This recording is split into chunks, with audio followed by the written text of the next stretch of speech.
Bon mercredi. Alors, avec la chaleur des derniers jours, l'humidité qu'on a, j'ai ressorti mon petit pot de poudre parfumée pour le corps, on dit la fameuse poudre de bébé, et ça m'a fait réaliser que j'avais jamais partagé ma recette avec vous. Alors aujourd'hui, on va voir comment réaliser vous-même votre propre poudre de bébé, la poudre parfumée pour le corps. Donc, vous allez voir, c'est super simple à réaliser. Et donc, pourquoi réaliser vous-même votre poudre pour bébé? Bien, il faut savoir que la fameuse poudre pour bébé, originalement elle contenait le talc et ça a été reconnu dans les dernières années comme étant vraiment néfaste pour la santé. Donc, vous ne devriez plus retrouver sur les tablettes là, des magasins la fameuse poudre de bébé qui contient le talc. Heureusement, ça a été retiré. Par contre, il y a des bons produits là, qui existent, des produits de remplacement pour la poudre de bébé, mais ces produits-là, j'ai remarqué qu'ils contiennent quand même beaucoup de parfums, des parfums synthétiques et des produits qui pourraient être irritants pour la peau. Alors aujourd'hui, je vous donne une belle recette simple, comme je vous dis, avec des ingrédients, comme d'habitude, naturels. Et vous allez remarquer que c'est encore des ingrédients que je vous ai déjà mentionnés dans d'autres recettes. Alors, on n'achète rien d'autre, on les a déjà à la maison. Et vous allez voir, c'est vraiment une belle poudre que vous allez pouvoir utiliser justement par temps chaud pour enlever un peu l'humidité excessive qu'on peut avoir sur la peau. Moi, mon fils s'en sert beaucoup, il me le demande à tous les jours ces temps-ci. Vous allez voir, ça fait une belle petite poudre. On peut réutiliser des contenants qu'on a. Et on peut s'en servir aussi comme déodorant, soit dans les souliers. Évidemment, la poudre de bébé, on la met après le bain, après la douche. C'est vraiment un produit qui va adoucir, qui va rendre la peau soyeuse, qui va calmer les irritations, les rougeurs de la peau. Donc, je vais vous expliquer les ingrédients tantôt. Et comme d'habitude, inquiétez-vous pas, je vais publier après la vidéo toute la recette complète. Là, vous n'avez pas besoin de l'écrire. Alors, notre poudre parfumée pour le corps, qu'est-ce que ça prend? Très peu d'ingrédients. On commence par l'argile blanche, la kaoline que je vous ai déjà parlé. Pourquoi c'est la plus douce des argiles? Elle convient parfaitement pour les peaux sèches, les peaux de bébé d'ailleurs. Et c'est vraiment la peau délicate, c'est vraiment la moins asséchante pour la peau. Et elle a une action purifiante. Donc, c'est vraiment un très beau produit à utiliser, l'argile blanche kaoline. On va mettre un quart de tasse. Ensuite, on va la mélanger à une demi-tasse de fécule d'arrowroot, la fécule de marante qu'on peut trouver facilement à l'épicerie. Donc, c'est pourquoi la fécule d'arrowroot, c'est la plus fine, elle est ultra légère, elle a vraiment une belle texture soyeuse et elle convient vraiment pour calmer les irritations de la peau, les rougeurs. Elle va rendre la peau mate, donc, puis elle va aider aussi à absorber le sébum de la peau. Donc, c'est vraiment un très bon produit de base qu'on a dans notre garde-manger qui va servir à faire la fameuse poudre de bébé. Bon, là, moi, vous me connaissez, je vous ajoute souvent des ingrédients, des variantes aux recettes parce que j'aime ça, faire ces recettes-là, mais j'aime ça aussi apporter un petit peu de variété.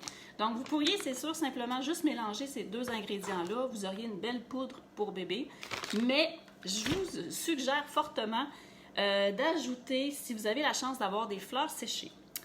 Là, par exemple, c'est la saison. On récolte des pétales de rose ces temps-ci et les champs de lavande sont en fleurs. Donc, si vous avez la chance d'aller chercher des fleurs de lavande, des fleurs de rose, vous les faites sécher. Et ensuite, qu'est-ce qu'on fait? On va faire une poudre fine avec ces fleurs séchées-là. Moi, j'utilise un moulin à café. Je sélectionne vraiment le mode fin. Il faut vraiment que votre poudre soit le plus fin possible. On ne veut pas que ça irrite la peau. Donc, vous mettez ces fleurs-là en poudre et moi, j'inclus de 1 à 2 cuillerées à soupe de ces fleurs-là. Donc, ça va parfumer légèrement ma poudre et ça ne va pas nécessairement la colorer. C'est très léger. Je l'ai mis dans un pot en vitre. Ça fait une espèce de mauve très délicat parce que moi, j'ai mis les roses séchées que j'avais déjà à la maison. Mais ça parfume très légèrement. Puis, on va chercher en plus les bénéfices de ces fleurs-là. Donc, c'est vraiment une façon de parfumer naturellement. Et vous me connaissez, moi, j'ajoute des huiles essentielles pour parfumer encore là naturellement. Ce ne sont pas des parfums synthétiques, ce sont 100% naturels. Et on en met très peu pour parfumer cette poudre-là. Et les variations sont infinies. Alors, ce qu'on fait, c'est qu'on va tout mélanger. L'argile, la fécule Et les plantes, si vous les mettez, c'est facultatif là, si vous ne les mettez pas.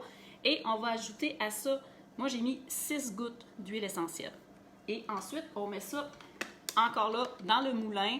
On va tout mélanger ou avec un robot culinaire et vous allez obtenir une très très belle poudre. Là, je vous reviens avec l'utilisation des huiles essentielles et d'autres variantes. La poudre là, est vraiment belle. Puis moi, j'ai réutilisé un petit contenant que j'avais déjà. Donc, c'est facile à appliquer. Ça sent super bon. Et qu'est-ce que j'ai mis comme huile essentielle?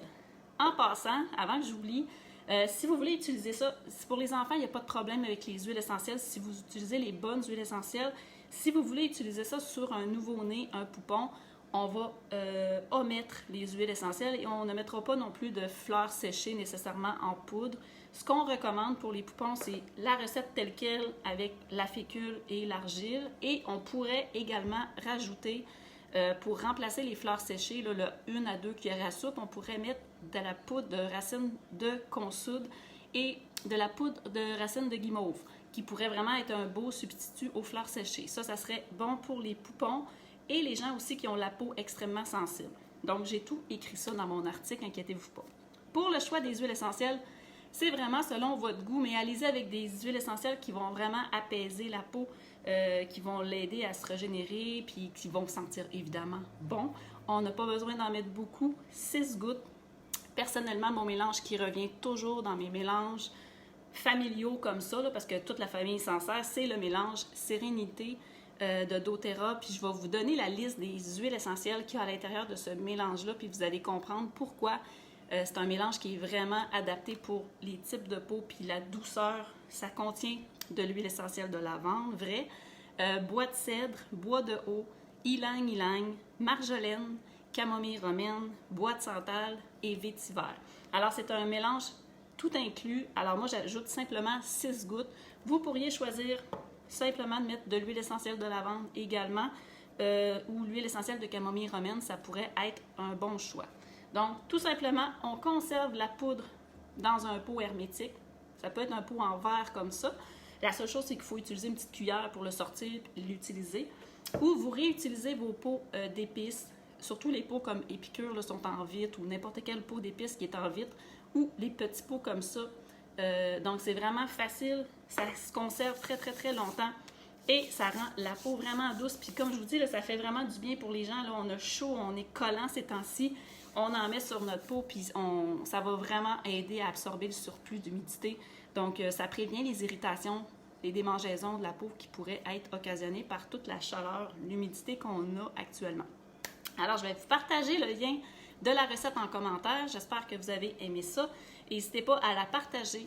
Et si jamais vous voulez essayer nos fameuses huiles essentielles qui sont si populaires et que vous n'avez pas de conseillère, bien, vous avez juste à m'écrire. Je pourrais vous envoyer des échantillons ou même un appel gratuit pour des conseils. Donc, ça va me faire plaisir. Donc, je vous souhaite une belle semaine, belle fabrication et vous viendrez m'en reparler de la petite poudre de bébé. C'est vraiment très, très, très agréable à réaliser, même en famille. Alors, bonne semaine tout le monde!